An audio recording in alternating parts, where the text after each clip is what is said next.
December అన్నారు, కానీ నేను 26 జూలై లోపల పూర్తి చేయమన్నాను. దీనికి కూడా ఒక ప్రోగ్రాం తయారు చేశారు. దీనికి ఒక 4,925 కోట్లు అవుతుంది. రెండూ కలిపితే 6,270 కోట్ల రూపాయలు R&R, ల్యాండ్ ఎక్విజిషన్ ఇవన్నీ అయితే అక్కడికి పూర్తి అవుతుంది. ఇది ఫేజ్ 1 41.15 వరకు. ఒరిజినల్గా మనకు శాంక్షన్ అయింది 45.74. ఇది అవుతానే దాన్ని టేకప్ చేసి అప్పుడు మెయిన్గా మనకు వచ్చేది ఓవరాల్గా ల్యాండ్ ఎక్విజిషన్ R&R పే చేయాలి. ఇప్పటికే చాలా వరకు ఫేజ్ 1లో అవుతుంది, కానీ మొత్తం కావాలంటే నీళ్లు ఇంపౌండ్ చేయాలంటే ఇవన్నీ చేయాల్సిన అవసరం ఉంది. ఇప్పుడు ఇవన్నీ చేసినప్పుడు ఈ యొక్క ఇప్పుడే ల్యాండ్ ఎక్విజిషన్ ఆఫీసర్స్ కూడా పిలిపించాను. R&R వాళ్ళకు కూడా చాలా స్పష్టంగా డైరెక్షన్స్ ఇచ్చాను. నాట్ ఈవెన్ 1 కంప్లైంట్ రాకూడదు, అందరికీ న్యాయం జరగాలి. టోటల్ ఆధారంగా అథెంటికేషన్ చేసుకొని డిజిటల్ డాక్యుమెంట్స్ అన్ని తయారు చేసి ఎక్కడ మిస్అప్రోప్రియేషన్ జరగడానికి వీలు లేదు, ఎవరికి అన్యాయం జరగడానికి వీలు లేదు. దీన్ని డీటెయిల్డ్ ఎక్సర్సైజ్ చేయమన్నాం. ఆ డీటెయిల్డ్ ఎక్సర్సైజ్ చేసి ఇది కంప్లీట్ చేస్తారు. కంప్లీట్ చేసి ఫేజ్ 1 అయితే నేను చెప్పినట్టు 26 జూలైకి పూర్తవుతుంది. అక్కడి నుంచి ఓవరాల్ ప్రాజెక్ట్కి ఎట్లా ముందుకు పోవాలో ముందుకెళ్తాం. ఏదైతే గవర్నమెంట్ ఆఫ్ ఇండియా ఇచ్చిన డబ్బులతో 41.15 మీటర్లు దీనికి కావాల్సిన ల్యాండ్ ఎక్విజిషన్ R&R, అదే మరి left main canal, right main canal ఏదైతే ఒరిజినల్గా డిజైన్ చేశారో అంతవరకు పూర్తి అయిపోతాయి. మిగిలింది 45.74 మీటర్ల ఎత్తు నీళ్లు ఇంపౌండ్ చేయడం. దానికి కావాల్సిన విధంగా ఏం చేయాలనో దాన్ని వర్కౌట్ చేసుకొని ముందుకు పోవాల్సిన అవసరం ఉంది. దాన్ని ఏ విధంగా చేయాలనో దాని ప్రకారం కూడా we are working from now onwards. ఫైనల్గా ఈ ప్రాజెక్టులో ఇప్పటికే మీరు చూస్తే రివర్స్ టెండర్ పేరు పెట్టి 2,782 కోట్ల రూపాయలు అదనంగా అయ్యింది. ఇప్పటికి మళ్ళీ ల్యాండ్ ఎక్విజిషన్లో R&Rలో అదనం. ఇది కాకుండా పవర్ ప్రాజెక్ట్ అదనం. పవర్ ప్రాజెక్టులో ఇప్పుడు ఐడిల్ కరెంట్ వస్తే ఫ్రీగా వచ్చేది, రాలేదు. ఆపర్చునిటీ కాస్ట్ పోయింది. ఒక 2,000 కోట్ల 2,500 కోట్ల రూపాయలు నష్టం వచ్చే పరిస్థితి వచ్చింది.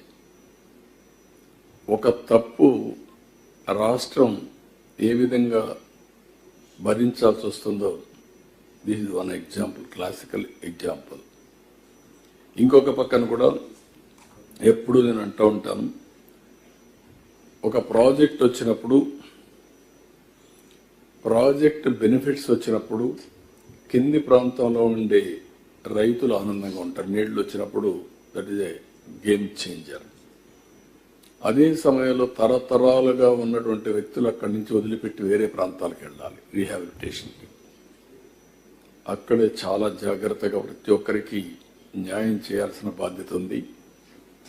ఒకటి R&R ప్యాకేజ్ ఇవ్వడం, ఇంకొక పక్కన రీహాబిలిటేషన్ కావాల్సినటువంటి ఇండ్లు కానీ ఇన్ఫ్రాస్ట్రక్చర్ కట్టివ్వడం, ల్యాండ్ ఎక్విజిషన్ డబ్బులు ఇవ్వడం, ఒకవేళ ల్యాండ్ టు ల్యాండ్ కూడా కొనిచ్చాం అలాంటివి కూడా చేయడం.